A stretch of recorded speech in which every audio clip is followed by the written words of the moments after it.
showbiz? Before nagkaroon ako, pero during that time kasi nasa pageantry ako. But now, I'm very, very open na pumasok sa showbiz. Kasi, just like nung sinabi ko kanina, I'm really craving for experience. And, gusto ko talagang maging kontrabida. Why? So, sino? Kasi for me, hindi pa ganun kadami yung talagang tumataktak na kontrabida. Na talagang pag kontrabida, siya. So, I kind of want the challenge, yung ganung challenge na ikaw yung next. Parang mala Rosa Rosal. Oo, mga ganun. Ay, kilala mo si Rosa Rosal? Mga ganun. Diyos ko, kilala mo si Rosa Rosal. Ang mga reference natin. Pero sino yung mga gusto mo naman ka-work? Namumuha naman dugo si Rosa. Work, actually, I'm open with anyone. Kasi I know na lahat naman ng mga makakatrabaho mo, iba-iba sila ng technique sa pag-arte. Or may iba-ibang lessons silang matuturo sa'yo. Any wishlist? Wishlist, kung ikaw papipilian, sino gusto mong contribute? Sino gusto mong Curtis. sampalan? Ann Curtis, yun. Kasi gusto kong panoorin yung mga movies nila before. So, yun. Sa ano naman, sa mga leading men, sino gusto mong kasama? Si gusto mo sampalin? Oh.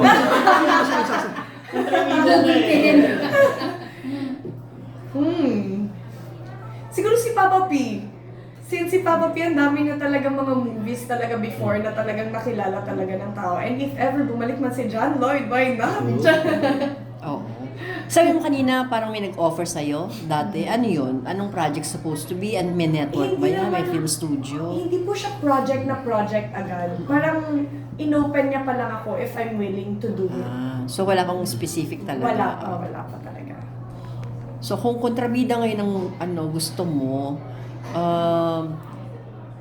pwede ka rin yung medyo daring, ganyan. Pag sa daring, Tito Boy, kailangan po na. So you're with Kuya Boy's talent management? Yes po. Until when? May specific period ba? O? Wala pa naman, but until siguro nandito ako sa industry, it's gonna be Tito Boy. Nag-sign ka sa management? Malapit na po kayo magpipirmahan. So paano kayo nag-meet ni Kuya Boy?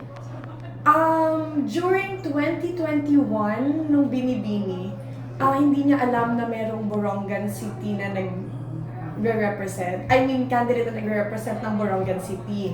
So, nagbigay siya ng talk, and then nagkagulatan kaming dalawa, na parang, you're from Borongan. Ako, well aware naman ako na Tito Boy talaga is from Borongan, Eastern Samar. So you're from Borongan din? Yes.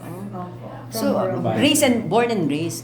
I'm born and raised in Tacloban, pero Borongan, nag-stay din po ako doon because my mom's hometown is Borongan City. So, from there, naging close na kayo ni Kuya Boy? In-offer ka na niya? Yes, from the Binibini experience hanggang sa nagkaroon kami ng mga trainings together, hanggang sa nag-hosting kami together. I mean, like, yung mentoring niya ng hosting. And then, after that, yun na yung nag-start kami. So, alam ni Kuya Boy yung gusto mo na maging kontrabida? Yes, sino-open ko sa kanya. Okay And siya doon? Okay naman siya. Okay. Kasi sa ganda mo niyan, pang leading lady ka. Parang Pia Wurzbach, Bea Alonso, ganyan. Ako, any naman po. Pero kung papapiliin ako ng role, it's gonna be the kontrabida role. Okay. At least, Pero sa mga di ba, yung mga beauty queens na, Bida. sino yung pinaka, kumbaga, icon or idol yun? Before, sobrang dami ko po kasing naririnig from Catriona and Pia. And I really love kung paano sila natatanda ng tao. Like, every time may maririnig kang Pia and Catriona, palaging ang ano sa kanila is, mababait sila.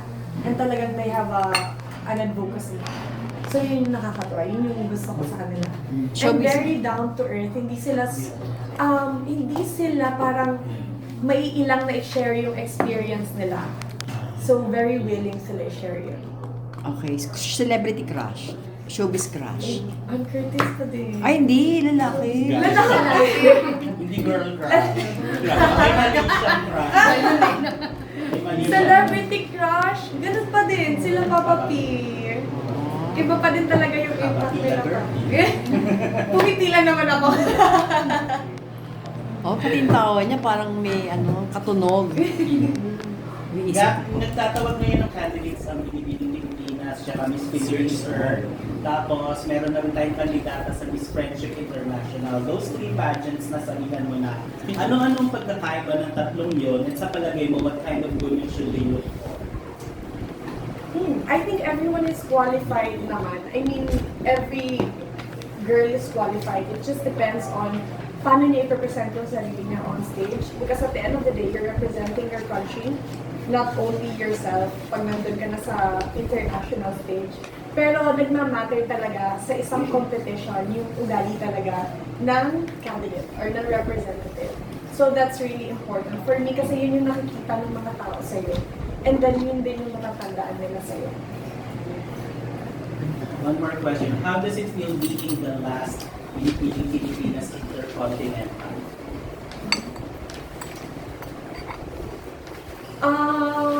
For me, it feels great to hold that title.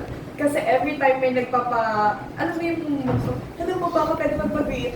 Talagang sinasabi ko talagang last Binibining Pilipinas Intercontinental. Kasi I remember yung iba din ng mga binibingis before, na-remember din sila sa title nila sa Binibining Pilipinas. So for me, it's an honor. So you also judge, di ba, yung mga beauty Yes. pageants. So, as a judge, ano yung mga qualities or ano yung titingnan mo sa isang candidate para to give her a better chances of winning the title? Ano yung mga qualifications mo? Maraming nagsasabi na when you're judging a pageant, kailangan piliin mo yung pinakamatangkad kasi mas malaki daw yung chance nila sa ibang pageant na sasalihan nila. Kailangan daw yung pinakamaganda. But for me, pag ako po yung nag-judge, tinitingnan ko po talaga kung ano talaga yung performance nila on that night.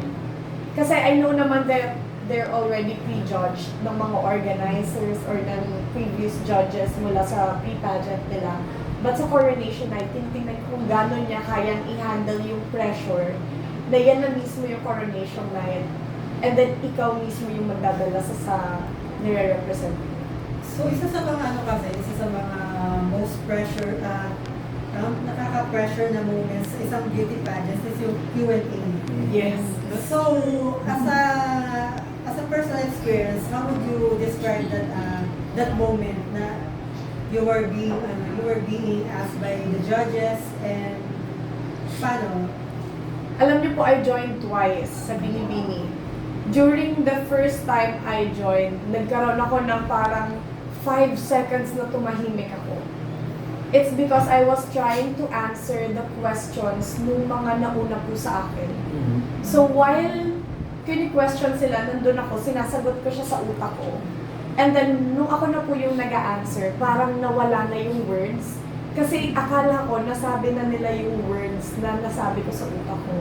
So, the second time, what I did was, blinang ko po talaga yung pag-iisip ko. Sabi ko talaga, i-answer ko lang tonight is yung question na for me talaga. Kasi that way, mas makakapag-focus ako dun sa tanong talaga na binigay sa akin. So, habang nakikinig, kasi hindi mo naman may iwasan maririnig mo yung question, minsan matitempt ka talaga na i-answer siya. Pero yung ginawa ko talaga, inuulit-ulit ko yung pangalan ko sa utak ko para maiwasan ko lang sagutin yung question nila. So it's really important that the moment you step out on stage, i-blank mo muna. Kumbaga, leave everything na pinapractice mo nung nasa backstage ka. Kasi the moment na nandyan ka na sa stage, mawawala yung lahat. And kung ano na lang yung mga maalala mo, yun na talaga. So, out of the valuable lessons na ini-impart na ngayon right now, This was just last night lang. And di ko talaga makakalimutan kasi meron siyang sinabi last night na parang sometimes may gagawin ka pero hindi mo siya gagawin kasi akala mo mali siya. But the reason talaga is wala pang ibang gumagawa nung bagay na yun kaya akala mo mali siya.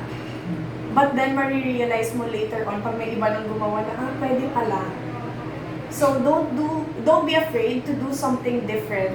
Kasi baka yung different na yun pa yung mag-push sa'yo na mapunta ka sa kung saan mo gusto pumunta. For us viewers, nag-enjoy kami dun sa question and answer, dun sa mga long gown na mga panoorin. Pero as a contestant, anong part ng pageant yung pinakamasaya o pinaka favorite o nag-enjoy ka? Pinaka nag-enjoy ako is the swimsuit competition. Kasi, for me kasi, when you're starting a pageant, syempre meron kayong production number. Yung production number, may pressure din yun. Kasi parang, kailangan magaling ka sumayaw kasi unang labas mo yan. Tapos parang kailangan tumatak ka talaga sa kanila. So, syempre may pressure siya. But then, pag mag-swimsuit na kasi, yun na yung part na parang kailangan yung fun self mo na yung lumabas. So, yun yung pinaka gusto ko talaga. I know na hindi ako ganun ka, I mean like hindi naman tayo perfect. Wala tayong yung mga perfect na body na gusto ng karamihan. But like, if the judges see you na parang nag-e-enjoy ka, then malaki yung difference, no? So yun yung pinaka gusto ko, aside from the long gown, syempre. Ay, Gab, di ba nanalo ka parehong Best in Swimsuit at Best in Long Gown? Bihira ang pinipili na nakaka-achieve noon at isa kasama kayo. Tapos ngayon, recently na uso rin yung sabay na nananalo ng swimsuit na eventually nakukuha yung corona. How does it feel na isa ka dun sa mga rare beauty queens who got both Best in Swimsuit and Best in Evening Gown?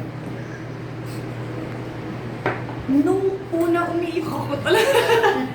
Super saya ko kasi parang during the start of the competition, I was getting bashed. Kasi they're telling me na I wasn't ready. It was my second time already, but hindi pa ako ready. Hindi ko pa pinaghandaan yung body ko. So, the moment na tinawag ako for the Best in Swimsuit, umiiyak na talaga ako nung time na yun. And then, mas dumagdag pa yung iyak ko nung tinawag din ako for the long gown. Kasi yun nga, yung honor of winning both the major awards in Binibining Pilipinas, iba talaga siya. And iba din talaga yung feeling pag makuha mo yun. Kasi it's not an easy competition. Imagine you're competing with 40 Binibing, 39 Binibings. So, I'll forever treasure talaga yung year na yun. May book ka ba na ano? Actually, hindi po ako nakilala sa walk, but more on nakilala ko dun sa mga gowns na sinuot ko. Yes. Back-to-back Best in Evening Gown ka with your Sino fellow gumawa executive. nun? Ken Batino and Jevin Salaysay. Sila talaga since day one. From my daily outfits to So, national. pinag-usapan yung gown mo. Yes. Doon ka mataas ang score. Yes, opo. Mahiram nga yun.